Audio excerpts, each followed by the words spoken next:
नमस्कार दोस्तों, आज मैं आपको रुक जाना नहीं पार्ट 2, याद रखना रुक जाना नहीं पार्ट 2 का जो सब्जेक्ट लेकर आया हूं मैं सोशल साइंस मतलब सामाजिक विज्ञान, जिसके मैं आज आपको बिल्कुल इम्पोर्टेंट क्वेश्चन ही बता रहा हूं, याद रखना। और पूरे सिलेक्टेड क्वेश्चन ही मैं आपको बता रहा हूं। सबसे पहले याद रखना, जो ज़्यादा मार्क्स का चैप्टर है वो पहले लेकर आया हूँ, उसके बाद में कम मार्क्स के चैप्टर में लेकर आया हूँ। ठीक है, तो स्टार्ट करते हैं। सबसे पहले आपको बता दे रहा हूँ कि जो पहला ये चैप्टर लाया हूँ, ये इसमें याद रखना आपका एक क्वेश्चन आएगा, कितने मार्क्स का आएगा आपका 4 नंबर का आएगा। कितने नंबर का आएगा? 4 नंबर का आएगा। तो इसमें आपको बता दे रहा हूँ चैप्टर का नाम क्या है, पॉलिटिकल पार्टीज। ठीक है, क्या है? राजनीतिक दल। ठीक है, तो इसमें आपको याद रखना है, सबसे पहला काम तो मैं इंग्लिश हिंदी दोनों में लेकर आऊँ, याद रखना कंबाइंड लैंग्वेज रहेगी इसमें, याद रखना है। ठीक है, तो उसमें लिखा है, पहला क्वेश्चन लिखा है describe any 5 function of political parties. मतलब आपको ऐसे 5 फंक्शन बताना है जो पॉलिटिकल पार्टीज को आपको वर्णन करना है, 5 फंक्शन। ठीक है, राजनीतिक दलों के किन्हीं 5 कार्यों का वर्णन कीजिए। क्या लिखा? राजनीतिक दल हैं, उनके 5 कार्य को आपको वर्णन करना है। ठीक है, ये पहला क्वेश्चन हो गया। दूसरा क्वेश्चन आपका याद रखना है, क्या लिखा है? State the various function that political parties performance in a democracy. ठीक है, क्या लिखा? लोकतंत्र में राजनीतिक दलों की विभिन्न भूमिकाओं की चर्चा कीजिए। ठीक है, दलों की अपन को क्या करना है? चर्चा करना है इसमें। उसके बाद थर्ड क्वेश्चन है, what are the characteristics of the political parties. ठीक है, किसी भी राजनीतिक दल के क्या गुण होते हैं? राजनीतिक दल के अपन को क्या निकालना है? गुण बताना है। ठीक है, ये होगा इसका थर्ड क्वेश्चन। इसके बाद आपको आता है फोर्थ वाला क्वेश्चन। फोर्थ क्वेश्चन क्या है कि राजनीतिक दलों के सामने क्या चुनौती हैं? राजनीतिक दलों के सामने क्या चुनौती हैं? तो इसका लिखा what are the various challenge faced by the political parties. ठीक है, तो इसमें याद रखना एक क्वेश्चन और आपको ट्रिक में बता दे रहा हूँ। जो राजनीतिक दल वाला चैप्टर जो है भाई, मान लो कि इसमें 4 मार्क्स का क्वेश्चन आना ही आना है, तो इसमें आपको बता दे रहा हूँ, एक सजेशन ये देता हूँ, तो हर क्वेश्चन में आपको इसका आता है राजनीतिक दल का। तो इसमें क्वेश्चन में गिवन भी ना भी रहा है तो आपको लिखना है कि राजनीतिक दल क्या होता है। आप ये एक्सप्लेन कर दो, डिफाइंड पॉलिटिकल पार्टीज क्या होता है, ये आपको एक्सप्लेन करना ही है इस चैप्टर में। याद रखना कौन सा? पॉलिटिकल पार्टीज वाले चैप्टर में, ये आपको ध्यान रखना है। ठीक है, इसके बाद याद रखना जो सेकंड चैप्टर है, इसमें आपको मैप आएगा। ठीक है, चैप्टर का नाम क्या है? खनिज तथा ऊर्जा संसाधन। क्या है? खनिज तथा ऊर्जा संसाधन, मिनरल एंड एनर्जी रिसोर्स। इसमें याद रखना एक 4 मार्क्स का आपको एक मैप आएगा, और मैप के ओर में आपका मैप ही आएगा, याद रखना। तो इस तरीके से आपको 4 नाम दे देंगे, आपको याद रखना, और 4 नाम को याद रखना आपको उस मैप में शो करना। ठीक है, भले ही आपको नहीं आता है बेटा, मैं आपको एक सजेशन देता हूँ, पर आपको मैप को खाली छोड़ना नहीं है, उसमें कुछ ना कुछ नाम आपको भरना ही है, याद रखना। हो सकता है भाई 4 में से 1-2 सही निकल जाए, तो कभी सर जब पढ़ा है तो पढ़ना, अगर पढ़ के चलेगा तो वो तो और अच्छी बात है। ठीक है, तो इस चैप्टर से आपको 4 नंबर का एक आपको मैप आएगा, ये आपको ध्यान रखना है। ठीक है, इसके बाद याद रखना है अध्याय 2 लिखा है, चैप्टर 2 है, इसमें भी याद रखना आपको 4 मार्क्स का एक क्वेश्चन आएगा। याद रखना कितने नंबर का आएगा? 4 नंबर का। चैप्टर का नाम क्या? भारत में राष्ट्रवाद। ठीक है, भारत में राष्ट्रवाद, तो क्या? Nationalism in India. ठीक है, तो इसमें याद रखना बेटा जो पहला पहला क्वेश्चन जो है, ठीक है, क्या लिखा है?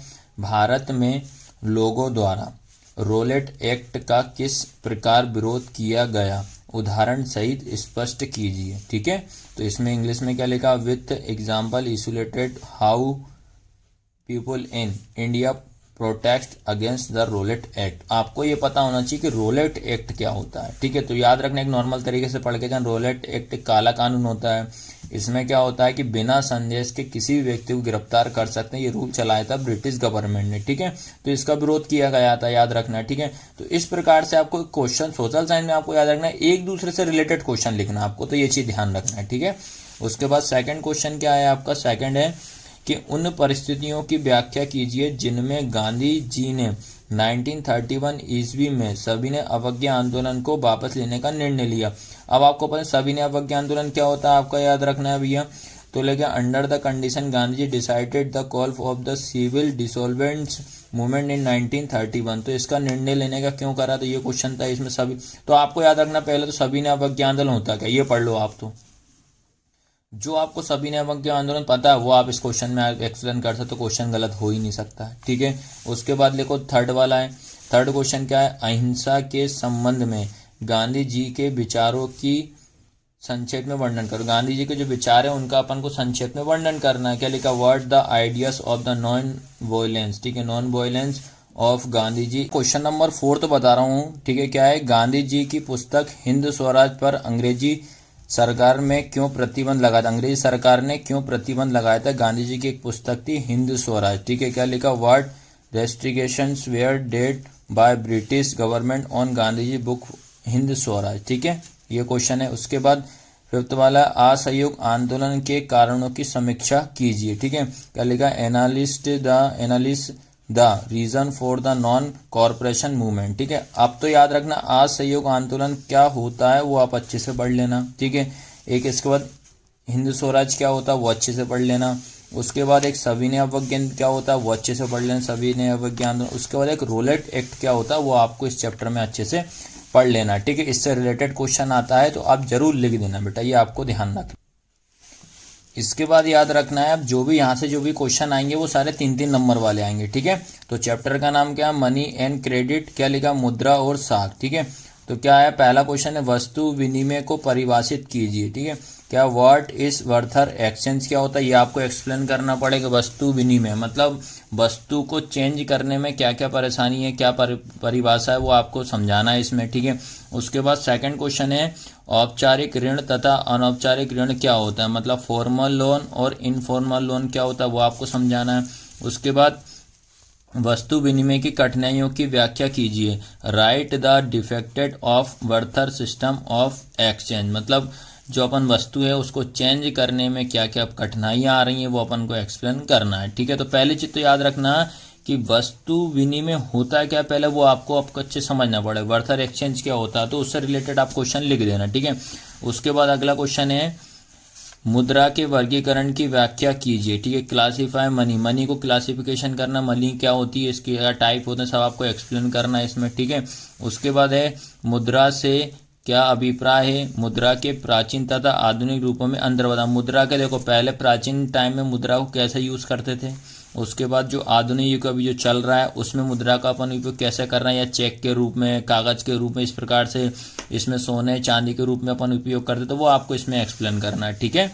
उसके बाद 6 क्वेश्चन याद रखना क्या है, व्हाट इज एटीएम, एटीएम क्या होता है। एक याद रखना है इस चैप्टर में एक बेसिक क्वेश्चन जरूर पढ़ के जाना आप, जैसे बेरोजगारी क्या होता है, ठीक है। जैसे क्वेश्चन दे दिए एटीएम क्या होता है, अशिक्षित क्या होता है, ये इस प्रकार से आपको पढ़ना पड़ेगा, ठीक है। या पॉल्यूशन से रिलेटेड एक क्वेश्चन पढ़ के चले जाना, प्रदूषण क्या होता है, प्रदूषण के प्रकार सब पढ़ के चले जाना। उसके बाद 7th नंबर का है what do you understand by central bank, central bank क्या होती है, केंद्रीय बैंक किसे कहते हैं, ये आपको समझाना है। उसके बाद SHGS मतलब explain the rule of self help group in the rural economics, मतलब इस क्वेश्चन का मतलब क्या होता है कि स्व सहायता समूह किसे कहते हैं, इसका यूज गरीब लोग जो रहते हैं वो किस प्रकार से इसका यूज करते हैं। और याद रखना ये मीडियम फैमिली वाले जो रहते हैं ग्रुप बनाते हैं, उसमें क्या होता है सभी एक 1 बाय 1 करके पैसा इकट्ठे करते हैं, इकट्ठा करने के बाद जिसकी जरूरत पड़ती है उसको उस बंदे को पूरा पैसा वो दे देते हैं, फिर उसके बाद अगले मंथ दूसरे व्यक्ति को दे देते हैं। ये आपको याद रखना, इसको क्या कहते हैं अपन, स्व सहायता समूह बोलते हैं, ठीक है। उसके बाद 9th नंबर का explain reserve bank of India, मतलब भारतीय रिजर्व बैंक किसे कहते हैं, ये आपको इसमें आपको एक्सप्लेन करना है और समझाना है किसे कहते हैं, ठीक है। इसके बाद याद रखना इस चैप्टर में से भी याद रखना आपका आता ही आता है, याद रखना 2 मार्क्स के याद रखना। अब देखो क्या है क्वेश्चन है, संघवाद क्या होता है, संघवाद मतलब फेडरलिज्म। पहला क्वेश्चन है संघ अथवा संघवाद क्या होता है, यूनियन और फेडरलिज्म किसे कहते हैं, ये आपको समझाना। अगला है what is mean by the decentralisation of power, मतलब सत्ता का विकेंद्रीकरण से आप क्या समझते हैं, ये क्वेश्चन है, ठीक है। उसके बाद तीसरे नंबर क्वेश्चन है भारतीय संविधान में केंद्र और राज्यों के बीच में शक्तियों का बंटवारा किस प्रकार किया गया, मतलब जो अपना इंडिया जो होती है उसमें केंद्र और राज्य मतलब सेंट्रल और स्टेट में किस प्रकार से इनको डिस्ट्रीब्यूट करा, बंटवारा किया गया, वो आपको इसमें समझाना है, ठीक है। उसके बाद 4th वाला क्या है, संघात्मक सरकार के 5 लक्षण तथा उनकी विशेषताएं लिखना है। 5 characteristics of the future of the federalism government, ये आपको समझाना है। उसके बाद ग्राम पंचायत के कार्यों का वर्णन करना है, to describe the function of gram panchayat. उसके बाद नगर परिषद नगर पालिका के कार्यों का वर्णन कीजिए, describe the function of municipal counselling, ठीक है। आपको इसमें इंपॉर्टेंट ये बता दे रहा हूँ, आपको जो संघवाद वाला चैप्टर है आपको ये कार्य जरूर पढ़ के जाना है, ये आपको ध्यान रखना है, ठीक है। एक पढ़ लेना ग्राम पंचायत के कार्य क्या होते हैं, उसके बाद नगर पालिका के क्या कार्य होते हैं, ये आपको आते हैं, ये आपको ध्यान रखना है, ठीक है। इसके बाद याद रखना अगला चैप्टर है वन्य एवं वन्य जीव संसाधन, ठीक है। Forest and wild life resource, ठीक है। इसमें आपको याद रखना है, इसमें भी 2 मार्क्स से क्वेश्चन आपको आने ही आने छोटे छोटे, ठीक है। वो मैं छोटे छोटे क्वेश्चन इसमें लिए हैं मैंने, ठीक है। तो क्या है जैव विविधता क्या है या मानव जीवन के लिए क्या क्यों महत्वपूर्ण है, ठीक है। मतलब आपको समझना बायोडाइवर्सिटी कैसे होता है ये, और इम्पोर्टेंट क्यों है, ह्यूमन लाइफ्स के लिए क्यों इम्पोर्टेंट है, ये आपको इसमें समझाना है। उसके बाद याद रखना आपको सेकंड क्वेश्चन है, भारतीय वन्य जीवन अधिनियम 1972 के प्रमुख प्रावधानों पर प्रकाश डालिए, ठीक है। Throw light on the main provision of the India wild life act 1972, ये आपको ध्यान रखना। उसके बाद मोस्ट आईएमपी क्वेश्चन है आपका, वनों से होने वाले प्रत्यक्ष और अप्रत्यक्ष लाभ कौन कौन से होते हैं, ठीक है।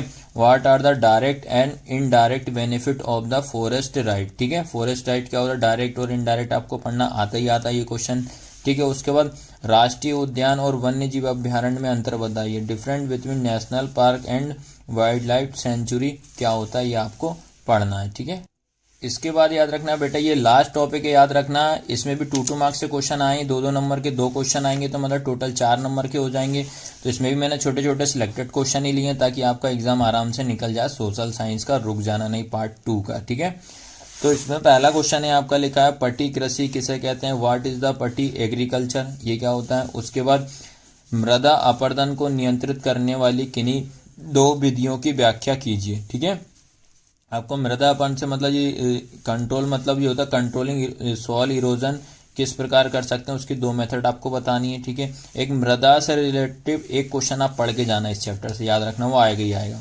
उसके बाद भारत में कौन कौन सी मृदाएं पाई जाती है वो आपको समझो, which soils are found in India, India में कौन कौन सी मिट्टी पाई जाती है। उसके बाद बागर और खादर में क्या अंतर होता है ये आपको समझाना, डिफरेंट बिटवीन बागर एंड खादर, कम से कम 3 तो आपको पढ़ के जाना पड़ेगा, 3 अंतर, ठीक है। उसके बाद काली मिट्टी और लेटराइट मिट्टी में अंतर, ये आपको पढ़ के जाना पड़ेगा, ठीक है। डिफरेंट ब्लैक, बाद नवीनीकरण और अनवीनीकरण संसाधन में अंतर स्पष्ट कीजिए, explain the difference between the renewable and non renewable resource क्या होता है ये आपको समझाना है, ठीक है। इसके बाद याद रखना अगला क्वेश्चन है मृदा अपरदन पर एक संक्षिप्त टिप्पणी लिखिए, ठीक है। आप brief notes of soil erosion के लिए आपके राइट शॉर्ट नोट्स लिखना, ठीक है। आया समझ में कि नहीं, मृदा अपरदन के ऊपर लिखना। उसके बाद जैव और अजैव संसाधन क्या होता है, बायोटिक और अबायोटिक रिसोर्स किसे कहते हैं ये बताना है आपको। उसके बाद मृदा अपरदन को रोकने के लिए उपायों का वर्णन कर, describe the measure of prevent soil erosion, ठीक है। तो इस तरीके से बेटा मैंने आपको सारे के सारे जो इंपॉर्टेंट क्वेश्चन है रुक जाना नहीं से रिलेटेड वो मैंने सारे के सारे बता दिए आपको। सोशल साइंस के इतने क्वेश्चन आप कर लोगे आराम से आपका पेपर निकल जाएगा। तो बेटा वीडियो कैसी लगी, अधिक से अधिक बच्चों तक आपको वीडियो को शेयर करना, लाइक करना और सब्सक्राइब जरूर करना है, और इसी तरह से प्यार हमारा बनाए रखना है, आपको याद रखना है, और कमेंट जरूर करना वीडियो कैसी लगी, ठीक है। धन्यवाद।